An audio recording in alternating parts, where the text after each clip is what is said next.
मंच पर आसीन पूज्य स्वामी जी और विद्वत मंडल के चरणों में कोटान कोट दंडवत प्रणाम करते हुए और समस्त सुंदर साथ के चरणों में प्रणाम करते हुए आज सुंदर साथ आपके चरणों में ये ग्रंथ ज्ञान मंथन के रूप में अर्पण कर रहे हैं श्री प्राणनाथ ज्ञानपीठ सरसावा की ओर से। मेरा मुझ में कछु नहीं, जो कछु है सो तेरा, तेरा तुझको सौंपते क्या लागे मेरा। सुंदर साथ इस ग्रंथ के पीछे श्रेय है परमहंस महाराज जी सरकार साहब और पूज्य स्वामी जी महाराज।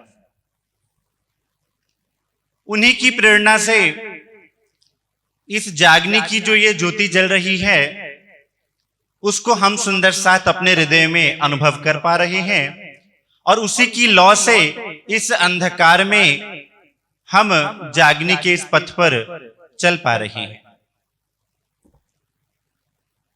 साहित्य की बात है जहां तक सुंदर साथ, साहित्य किसी भी समाज का दर्पण होता है, किसी भी समाज की उन्नति का मापदंड होता है। और श्री प्राणनाथ ज्ञानपीठ सरसावा साहित्य की सेवा में आप सब सुंदर साथ के चरणों में दिन प्रतिदिन नए साहित्य के रूप में, चाहे वो वेद हो, चाहे कतेब हो, चाहे वो संतों की वाणियां हैं, आपकी सेवा में हाजिर है। बहुत समय से कबीर साहेब, जो कि 83वां पक्ष कहा जाता है जिनका, उस पर उनके ग्रंथों के प्रमाणों की बात पर खुलकर ग्रंथ की आवश्यकता रही।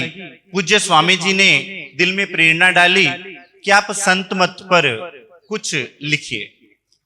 तो इसलिए मैं स्वामी जी के ही चरणों में अर्पित करता हूं इस ग्रंथ को कि उन्हीं की कृपा से ये हुआ। सुंदर साथ प्राणनाथ जी ने आज से 400 साल पहले वाणी दी हम सुंदर साथ को, और उस समय सुंदर साथ वाणी को सिर पर धारण करके, सनंद वाणी को सिर पर धारण करके, जिनमें ब्रह्म मुनियों में शेख बदल जी भी आते हैं, श्री लालदास जी महाराज भी आते हैं, वो सिर पर धारण करके जामा मस्जिद में जाकर सनंधे गाया करते थे। और श्रीजी साहेब की लीला के उपरांत समाज में साहित्य के प्रति रुचि कम हो गई। उस समय ब्रह्म मुनियों ने जो साहित्य लिखा, श्रीजी साहेब जी ने जो अपने मुखारविंद से उच्चारण किया और ब्रह्म मुनियों ने लिखा और कई परमहंसों ने जो लिखा, उसको भी सुंदर साथ के चरणों में अर्पित कर दिया और जो आज भी हमारा मार्गदर्शन कर रहा है। लेकिन कहा जाता है कि जब कोई समाज सो जाता है तो बाइबल कहती है कि याद रखना, कहीं ऐसा ना हो कि तुम सो जाओ और वो आकर चला जाए। और जो कोई समाज सो जाता है तो चोर चोरी कर लेता है। अब ऐसा ही हुआ कि 400 वर्ष की इस श्रृंखला में परमहंसों के अंदर ये ज्ञान हम सुंदर साथ तक तो पहुंचता रहा, लेकिन साहित्य की कमी के कारण, प्रचार प्रसार की कमी के कारण सुंदर साथ जन जन तक ये बात ना पहुंच पाई। बड़े दुख की बात है सुंदर साथ। आज भगवान श्री रामचंद्र जी को तो सब जानते हैं, भगवान श्री कृष्ण जी को तो सब जानते हैं, लेकिन अगर हम किसी घर में जाकर पूछें कि प्राणनाथ जी महाराज कौन है, तो विरला ही कोई होगा जिसने श्री प्राणनाथ जी के बारे में सुना हो। अब सुंदर साथ सदगुरु ने तो भरपूर दिया, धन की वाणी में भी कोई कमी नहीं है, लेकिन इसका अर्थ है कि जिस प्रकार शेख बदल जी अपने शीश कमल पर वाणी को धारण करके जामा मस्जिद में जाकर सनंदे गाते हैं, कहीं हम भी पीछे तो नहीं रह रहे।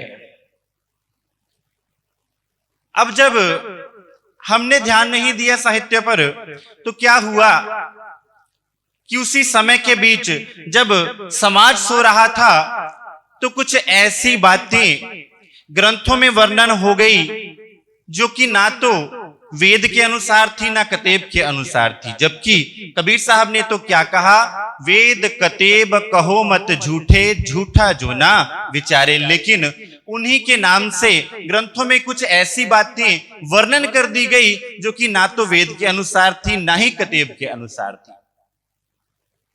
तो सुंदर साथ जी इस ज्ञान मंथन ग्रंथ में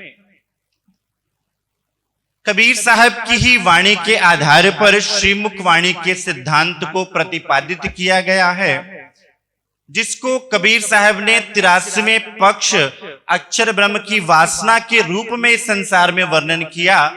और क्या कहा, अवधू अक्षर हूं से न्यारा, सो निज पियू हमारा। वो प्रीतम कौन है? मेरा प्रीतम अक्षर से परे है। लेकिन वो प्रीतम की खोज खबर ना होने के कारण कबीर साहब को ही मानने वालों ने या तो कबीर साहब को पूर्ण ब्रह्म कह दिया अथवा वेद कतेब पर भी आक्षेप करना प्रारंभ कर दिया। परंतु कबीर साहब ने तो वेद की भी महिमा गाई और कतेब की भी महिमा गाई है। कबीर साहब तो कहते रहे, हद हद सब कोई गया, बेहद गया न कोई, हद बेहद के बीच में रहा कबीरा सोई। कि मेरा मूल स्थान कौन सा है? बेहद का मूल स्थान है। हद में पीऊ ना पाइए, बेहद में भरपूर। कि मुझे अपने प्रीतम के दर्शन कहां हुए, मेरा मूल स्थान कहां है? बेहद में मेरा मूल स्थान है। लेकिन इन उलट बांसियों को, इन वाणियों को ना समझने के कारण समाज में भ्रांतियां उत्पन्न हो गई और सत्य का निराकरण ना हो पाया। और ज्ञान का सूरज बनकर श्री प्राणनाथ जी चमके, दोपहर का सूरज बनकर श्री प्राणनाथ जी चमके और श्री कुलजम स्वरूप वाणी में चर अक्षर और उत्तम पुरुष का स्पष्टीकरण आया। और वाणी ने कहा, जो कछु कया कतेब ने सोई कया वेद, ए दो बंदे एक साहिब के पर लड़त पाए बिना भेद। अब ये सारी लड़ाई झगड़े जो मत पंथों के थे सुंदर साथ, उसको मिटाने के लिए साहिब आए इंजमी, कारज करने तीन, सबका झगड़ा मेट के, या दुनिया या दीन। लेकिन उस वाणी को केवल रुमालों में ढांप के रख लेने मात्र से जन जन तक ये संदेश भी ना फैल पाएगा। उसका सबसे बढ़िया सुंदर साथ ढंग है आज हमारे पास साहित्य और दूसरा मीडिया। आज व्हाट्सएप है, हर सुंदर साथ के फोन में व्हाट्सएप है। सुंदर साथ बजाय इसके कि हम किसी को गुड मॉर्निंग प्रणाम की तौर पे मैसेज भेजें, क्यों ना हम चौपाई के रूप में एक मैसेज बनाकर भेजें जिनमें श्री प्राणनाथ जी की पहचान लिख के भेजी जाए। फेसबुक अपने पास मीडिया है सुंदर साथ, सब चला रहे हैं। फेसबुक पर हम सारी चीजें, हम जो दिनचर्या हमारी है, हम रोजमर्रा में जो करते हैं हम फेसबुक पर लिखते हैं। तो क्यों ना हम फेसबुक पर वाणी की छोटी छोटी क्लिप्स, चर्चा की छोटी छोटी क्लिप्स डालें। और सबसे बढ़िया सुंदर साथ मीडिया यूट्यूब और जो रील्स हम बनाते हैं, संसार 2-2, 3-3 मिनट की रील्स बनाकर ही अपनी बात को पूरे विश्व में पहुंचा रहा है। और ये हमारे लिए प्रेरणा है, ताकि वो जो ज्ञान हम सुंदर साथ के पास खजाने के रूप में उतरा हुआ है वो जन जन तक पहुंच पाए। अब रही बात सुंदर साथ ज्ञान मंथन की, तो कबीर साहब की कुछ ऐसे ग्रंथ मिले जिनमें वेद की, कतेब के विषय में कुछ ऐसी बातें, अक्षरातीत के विषय में कुछ ऐसी बातें थी जिनको अगर हम श्रीमुख वाणी से जोड़कर देखते तो उनको गहराई से जाना नहीं जा सकता था। केवल श्रीमुख वाणी की नजर में ही उनका निराकरण हो सकता था। तो इस ग्रंथ में 11 प्रश्नों के रूप में और विभिन्न ग्रंथों के प्रमाण देकर कबीर साहिब एवं विभिन्न संतों की वाणियों को आधार लेकर श्रीमुख वाणी को सर्वोपरि मानकर एक पूर्ण ब्रह्म अक्षरातीत को जाहिर करने का प्रयास किया गया। बात यह है सुंदर साथ, कि आज अपने सबके हाथ में मोबाइल है, सबके हाथ में शक्ति है, और बहुत सुंदर साथ ये कहते हैं कि श्री जी के समय पे तो परिस्थितियां बड़ी अलग थी, आज तो परिस्थितियां बड़ी प्रतिकूल हैं, कोई सुनने को तैयार नहीं है। सुंदर साथ, आज की परिस्थितियां जितनी सरल हैं, सहज हैं, शायद ही कभी इतनी सहज और सरल परिस्थितियां हैं कि आज यहाँ का कार्यक्रम भी बहुत से सुंदर साथ घरों में बैठकर सुन रहे हैं, देख पा रहे हैं। तो उसी उपलक्ष्य में सुंदर साथ ये ग्रंथ आपके चरणों में समर्पित है, जिसमें कबीर साहिब की वाणी को कि किस प्रकार उन्होंने क्षर अक्षर का वर्णन करते हुए उत्तम पुरुष की बात की और उत्तम पुरुष के आने की भविष्यवाणियां भी दी, जिसको केवल उत्तम पुरुष पारब्रह्म के लिए ही प्रयोग किया जा सकता है, अन्य किसी भी व्यक्ति के लिए नहीं। कबीर साहब क्या कहते हैं, जब संसार साकार और निराकार की बात करता है तो कबीर साहब क्या कहते हैं, ढूंढत ढूंढत ढूंढिया भया सो गुना गुन, ढूंढत ढूंढत ना मिला तो हरि कया बेचून। बेचूने जग चूनिया साई नूर निनार, आखिर केरे बखत में किसका करो दीदार। कि अगर तुम कहते हो कि परमात्मा साकार है तो उसका लय हो जाना इस संसार में 5 तत्व 3 गुण के आधार पर सिद्ध होता है, और अगर तुम कहो कि वो निराकार है, फिर तुम आखिरत में, वक्त आखिरत में परमात्मा के दर्शन होने की बात कैसे कहते हो। इसका अर्थ है उसका कोई ना कोई स्वरूप तो है। अब कबीर साहब की ही वाणी में वो स्वरूप, संतों की वाणी में वो स्वरूप कहीं कहीं सुंदर साथ निशानियों में, जिस प्रकार वाणी कहती है हुक्मे वेद कतेब में लाखों लिखे निशान लिखा हुआ है। संत चरणदास जी हुए हैं राजस्थान में, उन्होंने तो 64 थंब चबूतरा तक का वर्णन तक कर दिया, युगल स्वरूप का वर्णन तक कर दिया, अखंड ब्रज अखंड रास तक का वर्णन कर दिया। और उसका अर्थ करने वाले कहते हैं कि ये ब्रज और ये रास वो नहीं है जो यहाँ के अखंड वृंदावन जिसको कहा जाता है, ये वो अखंड वृंदावन नहीं है, ये कोई अन्य है। और इसके साथ ही कुछ ऐसी भ्रांतियां भी, जिसमें कुछ ने तो प्राणनाथ जी को ही कबीरपंथी सिद्ध करने का प्रयास कर दिया। कुछ एक ग्रंथों में तो ये तक वर्णन आ गया कि प्राणनाथ जी भी कबीर पंथ के आचार्य हैं। ये हुआ क्यों सुंदर साथ? क्योंकि हम सुंदर साथ ने ना तो साहित्य की तरफ कभी ध्यान दिया था और ना ही साहित्य को जन जन तक पहुंचाने की हमें जरूरत महसूस हुई सुंदर साथ।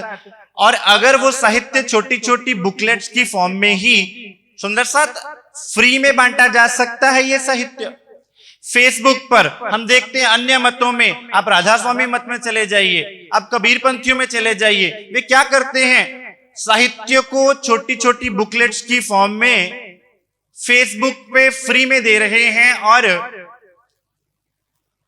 सबके कांटेक्ट में सुंदर साथ ग्रुप्स में जाकर अपनी बात का प्रचार कर रहे हैं। तो फिर सुंदर साथ कमी कहां रही? कमी अपनी तरफ से भी है सुंदर साथ कि हम प्राणनाथ जी की वाणी को, उनके सिद्धांत को, उनकी फिलॉसफी को संसार को दे ही नहीं पा रहे, और फिर हम दोष निकालते हैं कि संसार प्राणनाथ जी को पहचानता क्यों नहीं।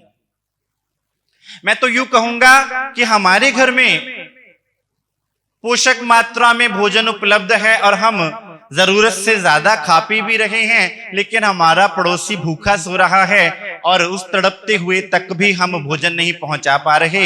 हमारे पास राज्य महाराज ने इतना धन दिया, लेकिन ये संसार तड़प रहा है, तरस रहा है इस शीतल ज्ञान के लिए, प्रेम के लिए, लेकिन हम संसार तक वो ज्ञान और वो प्रेम का स्रोत नहीं पहुंचा पा रहे। तो ये ग्रंथ एक छोटा सा प्रयास है सुंदर साथ, ताकि जो सुंदर साथ जागने के लिए निकले, जो संतों की वाणियों से प्रमाण चाहें, जो विभिन्न मतों में जावें, जो विभिन्न मत के आचार्यों से, विभिन्न मत के मानने वालों से जब आप वार्तालाप करें तो आपके पास ऐसे प्रमाण हो। क्यों? क्योंकि जिस भी मत में आप जावेंगे वे मत अपने आप को श्रेष्ठ अवश्य कहेगा। सो तेता ही बोलिया जो गया जहां लो चल, अपनी अपनी जुबान से बयां करी मंजिल। आपके पास ऐसे प्रमाण होने चाहिए सुंदर साथ, ऐसे सटीक प्रमाण होने चाहिए कि आप जब वो प्रमाण उनके समक्ष रखें तो उनको उससे सत्य सिद्ध हो जाए। अभी कुछ दिनों पहले की बात है सुंदर साथ, दिल्ली में ही कबीर पंथ के कुछ मानने वालों से एक वार्तालाप हुई, जिसमें इसी ग्रंथ के आधार पर उनसे वार्तालाप की गई और हमने उनके चरणों में झुककर जो हमें श्री जी ने सिखाया, प्रेम से ही जो ज्ञान और सत्य की बात है वो करी। और सुंदर साथ, सत्य सूर्य की तरह प्रकाशित होता है जिसको कोई भी झुठला नहीं सकता। और वे भी ये कहकर गए कि आप जो कह रहे हैं वो बिल्कुल सत्य है। और शायद कुछ ही दिनों में उनसे दोबारा भी वार्तालाप होगा। लेकिन सुंदर साथ, हमारे अंदर वो जो ज्ञान की ज्योति है, वो जो दर्द है सुंदर साथ जी जागने का, स्वामी जी की चर्चा हम सुंदर साथ सुन रहे हैं, वो हम सुंदर साथ को बार बार प्रेरणा दे रहे हैं। सुंदर साथ, चितवनी के प्रति, जागने के प्रति वो दर्द ले आइए। वो चितवनी के प्रति हमारे अंदर वो भाव आ जावेगा, जागने के प्रति भाव आ जावेगा। मैं देखता हूं, अगर मैं कैलाश बहन जी को देखता हूं तो मेरा सिर श्रद्धा से झुक जाता है। मैं ऐसे सुंदर साथ को देखता हूं तो मेरा नमन करने का हृदय उनके चरणों में झुक जाता है कि वो किस प्रकार जागने के लिए आगे बढ़ रहे हैं। और सुंदर साथ, जागने भी नए ढंग से। और ये जो मेडिकल कैंप भी है सुंदर साथ, ये है जन जन तक अपने ही श्री प्राणनाथ जी का नाम पहुंचाने का, सुख शीतल करूं संसार, जो सिद्धांत उन्होंने हमें बख्शा है उसके द्वारा श्री प्राणनाथ जी की फिलॉसफी को पहुंचाने का एक ढंग, ताकि सत्य, जो सारा संसार आज सत्य को ढूंढना चाहता है, वो सत्य उनके सामने खोला जा सके। एक ग्रंथ है सुंदर साथ, जन्म साखी श्री गुरु गोबिंद सिंह जी भविष्यत वाणियां। उस ग्रंथ में वर्णन आता है, भाई अजीता, भाई रंधावा, दो सिख हैं। गुरु साहब से वार्तालाप चल रही है। गुरु साहब कहते हैं, भाई अजीता, भाई रंधावा, जदों गुरु इस धरती तो चल जासी, जब गुरु इस धरती से अलोप हो जाएंगे तब धुंधुकार फैल जासी, तब एक भगत पैदा हो जासी, तब एक भक्त पैदा होगा। सो नीले वस्त्र पहनसी, शब्द पोथियां उचारसी। तो कहते हैं गुरुजी कुछ इस पे प्रकाश डालिए। तो क्या कहते हैं, ने कलंक होए उतरसी, महाबली अवतार, संत रक्षा जुग जुग करसी, दुष्टा करसी ख्वार, नवा धर्म चलावसी, जग में होवनहार, नानक कलयुग तारसी, कीर्तन नाम आधार। और क्या कहा, आवण 78 जान 97, जैसी मैं आवे खसम की बाणी, तैसा मैं करूं बयान वे लालो। कि जैसे मुझे पारब्रह्म की वाणी आदेश हो रहा है, मैं वैसा ही बयान कर रहा हूं। और उस पारब्रह्म के आने की भविष्यवाणियां सब ग्रंथों में प्रचुर मात्रा में सुंदर साथ, और संतों की वाणियां तो सुंदर साथ भरी पड़ी हैं। मैं खुद आश्चर्यचकित हो जाता हूं सुंदर साथ। संत दादू साहब की वाणी, संत दरिया साहब की वाणी, संत दरिया की वाणी, संत मीरा की वाणी, संत बाबा फरीद जी की वाणी भरी पड़ी है प्रमाणों से, जिसमें पारब्रह्म के एक होने की और अपनी आत्माओं के संग इस संसार में पधारने की भविष्यवाणियां हैं, और उनकी लीला की इस संसार में भविष्यवाणियों की बातें वर्णन है। एक ग्रंथ है कबीर शब्दावली, जिसका जिक्र इस ग्रंथ में है। उसमें तो सुंदर साथ श्री प्राणनाथ जी का नाम तक दिया गया है। भविष्यवाणी के रूप में महाराजा छत्रसाल जी का नाम तक लिखा हुआ है। अब वो ग्रंथ प्रणामी समाज का नहीं है, वो ग्रंथ अपन निजानंद समाज का नहीं है सुंदर साथ, वो ग्रंथ है कबीरपंथी समाज का। लेकिन अगर हम सुंदर साथ साहित्य के प्रति जागरूक हों, स्वाध्याय के प्रति जागरूक हों, और सुंदर साथ एक दूसरे से जब हम बात करें, आज आप ब्रह्म कुमारी में चले जाइए, उनका वेश, उनकी बोलचाल, उनकी बातों में आपको उनका सिद्धांत नजर आवेगा। और हम प्राणनाथ जी की बात करने से कतराते हैं। हमारे कार्यस्थल हो में, हमारे मित्रगण हो में, हमारे रिश्ते नाते हो में, हम उनको भी प्राणनाथ जी की पहचान नहीं दे पाए कि प्राणनाथ जी हैं कौन। तो सुंदर साथ जब सब कुछ अपने पास उपलब्ध है, तो क्यों ना एक प्रण करे। आज इतना सुंदर अवसर हम सुंदर साथ के पास है कि अपन सब एकत्रित हैं, स्वामी जी के चरणों में सुन भी रहे हैं, अंदर पीड़ा भी हो रही है, दर्द भी आ रहा है कि हम कुछ करें, हम सेवा में आगे आवें। लेकिन जैसे ही घर पर पहुंचते हैं सुंदर साथ सब भूल जाते हैं। लेकिन सुंदर साथ अगर 1 घंटा भी हर सुंदर साथ अपना निकाले जागनी सेवा के लिए, चितवन के लिए, तो सुंदर साथ वो दिन दूर नहीं है कि हम प्राणनाथ जी के नाम को घर घर में पहुंचा पाएंगे। और उसके लिए ऐसा नहीं है कि कोई व्यक्ति विशेष के लिए, सुंदर साथ सबके लिए। स्वामी जी सुबह ही कह रहे थे युवाओं के सिर पर। आज का युवा किस तरफ बढ़ रहा है सुंदर साथ? युवा ने पूरे समाज के भार को अपने कंधों पर उठाना है। और अगर युवा पीढ़ी आगे आवे, स्वामी जी हमेशा ये कहते हैं युवा पीढ़ी आगे आनी चाहिए, युवा पीढ़ी आगे आनी चाहिए। और उनका भरसक प्रयास रहा कि वो युवा पीढ़ी को आगे रखें, युवा पीढ़ी को इस मंच से आप सुंदर साथ के चरणों में लावें। तो सुंदर साथ, हम एक एक सुंदर साथ का ये फर्ज बनता है कि उनकी ये कसनी, उनका ये भाव, उनका ये जो दिल का प्रेम है, जो दर्द है सदगुरु महाराज जी के दिल का, हम सुंदर साथ इस पर अपने पुष्प अर्पण करते हुए सुंदर साथ 1 घंटा चाहे दिन का, सुंदर साथ हम अपने शहरों की दीवारों को क्यों ना तोड़ दें। मैं दिल्ली, पंजाब, फाजिलका, जलंधर, कपूरथला, अब वो जलंधर कपूरथला अलग अलग क्यों रहे सुंदर साथ? अब वो फाजिलका कपूरथला अलग अलग क्यों रहे? जब भी कोई कार्यक्रम हो तो सुंदर साथ फाजिलका में कार्यक्रम है तो पूरा पंजाब वहां पर एकत्रित होना चाहिए।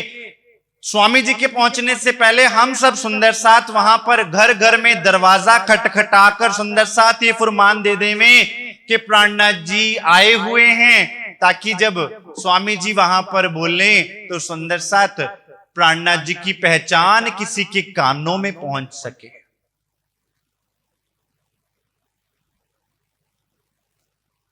ये ग्रंथ भी उसी श्रृंखला की, उसी कड़ी में एक छोटा सा प्रयास है सुंदर साथ, जिसमें उन संशयों का निवारण करने का प्रयास किया गया है कि जब आप कबीर पंथ के किसी व्यक्ति से, आचार्यों से बैठेंगे तो कबीर पंथ के ही वाणी के आधार पर आप उनको बता पाएंगे कि प्राणनाथ जी हैं कौन, और वो उत्तम पुरुष पारब्रह्म है कौन, जिनके विषय में ग्रंथों में वर्णन तो है लेकिन कोई जान नहीं पाया। कोई कबीर जी को ही पूर्ण ब्रह्म कहने लग गया, तो उसका जवाब किस प्रकार देना है उसे ग्रंथ में प्रमाणों के साथ देने का प्रयास किया गया है, ताकि आप सुंदर साथ को, जागनी करने वाले सुंदर साथ को ऐसे प्रमाण एक स्थान पर उपलब्ध हो जाए। तो सुंदर साथ, इसी अर्जी के साथ मैं अपने शब्दों को विराम दूंगा और आप सब सुंदर साथ के चरण पकड़ के एक अर्जी करूंगा। सुंदर साथ, मात्र 1 घंटा भी अगर सुंदर साथ मीडिया के द्वारा भी, सुंदर साथ फेसबुक के द्वारा भी, साहित्य सेवा के द्वारा भी स्वामी जी से अर्जी करी, तो स्वामी जी ने क्या कहा कि मेरा आशीर्वाद, मेरा वरद हस्त हमेशा तुम्हारे साथ है, तुम चलो। तो सुंदर साथ जब सतगुरु हमारे साथ हैं तो फिर हमें चिंता करने की काहे की आवश्यकता है। तो क्यों ना सुंदर साथ अब सतगुरु जी के आशीर्वाद को लेकर हम सुंदर साथ अपने दिन का 1 घंटा श्री प्राणनाथ जी के नाम को संसार को बताने में ही लगा दे में सुंदर साथ। तो मुझे ऐसा लगता है कि अपने दिल में वो सुकून, वो शांति, वो प्रेम, वो रस अनुभव होवेगा कि हम सतगुरु के इस महायज्ञ में कुछ आहुति दे पाए हैं। तो सुंदर साथ आप सब सुंदर साथ के चरणों में अर्जी है, 1 घंटा चाहे मीडिया के तौर पर वो प्रणाम लिखने की बजाय सुंदर साथ चौपाई लिख दीजिए, कोई ऐसा मैसेज लिख दीजिए, कोई फोटो डालने की बजाय सुंदर साथ ऐसी कोई कोटेशन लिख दीजिए वाणी में से जिसको पढ़कर किसी को प्रेरणा मिल जाए और नीचे शीर्षक दे दीजिए श्री प्राणनाथ जी वाणी पर आधारित। फेसबुक पर अपने साहित्य का वितरण कर दीजिए सुंदर साथ। यूट्यूब पर छोटी छोटी वीडियोस बनाकर, छोटी छोटी क्लिप्स बनाकर, ताकि जब भी कोई खोले तो उसके सामने श्री प्राणनाथ जी का नाम गूंजे। तो इसी अर्जी के साथ सुंदर साथ अपने शब्दों को विराम दूंगा और आप सब सुंदर साथ के चरणों में कोटान कोट प्रणाम। पूज्य स्वामी जी के चरणों में और मंचासीन विद्वत मंडल के चरणों में मैं प्रणाम करता हूं। बोलिए श्री प्राणनाथ प्यारे की जय, श्री सद्गुरु महाराज की जय।